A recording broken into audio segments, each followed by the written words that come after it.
ایک صحابی حضور کی خدمت میں حاضر ہوئے، عرابی تھے، دیہات کے رہنے والے تھے۔ انہوں نے حضور کی بارگاہ میں ایک بات عرض کی کہ حضور، اسلام کے حکام تو بہت سارے ہیں، آج بھی اگر آپ دیکھیں تو کتابیں بھری پڑی ہیں۔ پھر حضور ارشاد فرماتے تھے، صحابہ اس کو سنتے تھے، محفوظ کرتے تھے، آگے بیان فرماتے تھے۔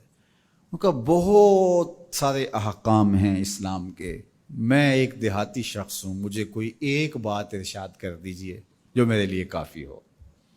تو آقا کریم نے اس شخص کو ایک بات ارشاد کی، فرمایا کہ ان تموتا ولسانک رطب من ذکر اللہ، تو اس حالت میں فوت ہو کہ تیری زبان اللہ کے ذکر سے تر ہو۔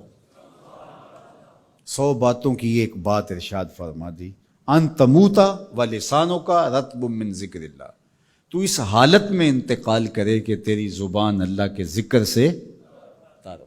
میں اور آپ اپنی زندگی اس طرح سے گزاریں کہ موت اچانک آئے یا طبی موت آئے، جس حالت میں بھی ہمیں موت آئے تو ہماری زبان عادی ہو اللہ کے ذکر کی، ادھر سے سانس ٹوٹ رہی ہو اور ادھر لبوں پر اللہ کا نام جاری۔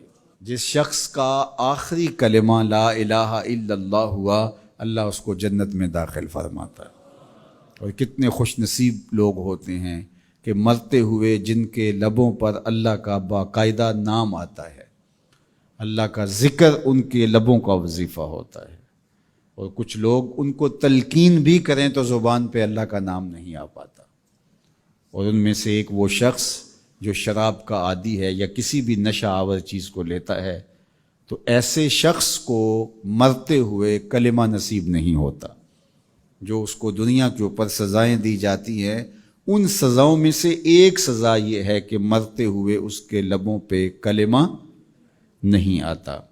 اور علماء نے یہ بھی لکھا ہے کہ جو بے نماز ہے، نماز نہیں پڑھتا، مرتے ہوئے اس کے لبوں پہ بھی کلمہ جاری نہیں ہوتا۔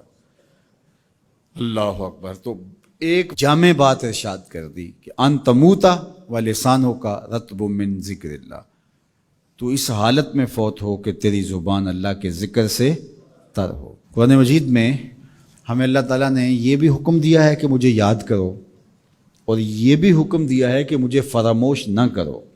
وَلَا تَكُونُوا كَالَّذِينَ نَسُوا اللَّهَ فَأَنسَاهُمْ أَنفُسَهُمْ أُولَٰئِكَ هُمُ الْفَاسِقُونَ، ان لوگوں کی طرح نہ ہو جانا جنہوں نے اللہ کو فراموش کر دیا، اللہ کو بھول گئے۔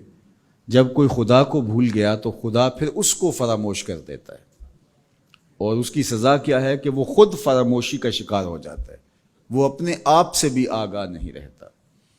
تو ہمیں جو حکم دیا گیا وہ ہے اللہ کو یاد کرنے کا۔ تو یاد کرنے کا ایک مفہوم یہ ہے کہ اللہ جل شانہ کی اطاعت کی جائے، اس کی فرما برداری کی جائے، اس کے احکام پر عمل پیرا ہوا جائے، نہ یہ ہے کہ اس کے احکام کو فراموش کر دیا جائے۔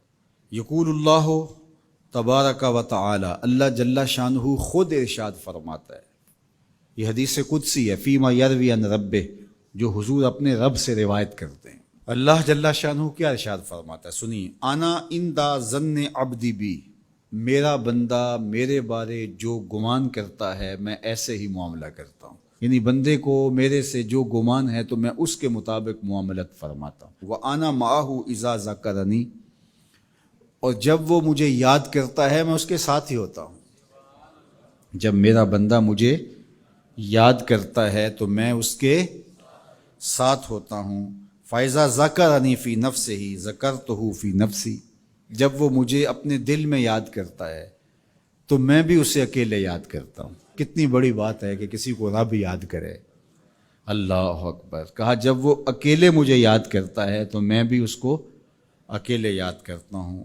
وَإِن ذَكَرَنِي فِي مَلَئٍ ذَكَرْتُهُ فِي مَلَئٍ خَيْرٍ مِّنْهُمْ، اگر وہ مجھے مجمع میں یاد کرتا ہے، لوگوں کے ہجوم میں یاد کرتا ہے، تو میں بھی اسے مجمع میں یاد کرتا ہوں جو اس مجمع سے بہتر ہے، اس اجتماع سے بہتر ہے۔ یہاں نیک بد گناہ گار سارے طرح کے لوگ ہیں، لیکن میں فرشتوں کے اجتماع میں یاد کرتا ہوں۔ اللہ اکبر۔ کیا منظر ہوتا ہوگا کہ جب اللہ فرشتوں میں کسی بندے کو یاد فرما رہا ہو، اللہ اکبر۔ اور ایک حدیث میں جو ہے وہ اس کے پھر آگے لفظ جو ہے یہ ہے، میرا بندہ میری طرف اگر ایک بالشت چل کے آتا ہے تو میں ایک ذرا آتا ہوں، اور میرا بندہ میری طرف اگر 1 قدم آتا ہے 70 قدم آتا ہوں، اور اگر میرا بندہ میری طرف چل کر آتا ہے اتیت ہو ہر والا، میری رحمتیں دوڑ کے استقبال کرتی۔ اللہ اکبر۔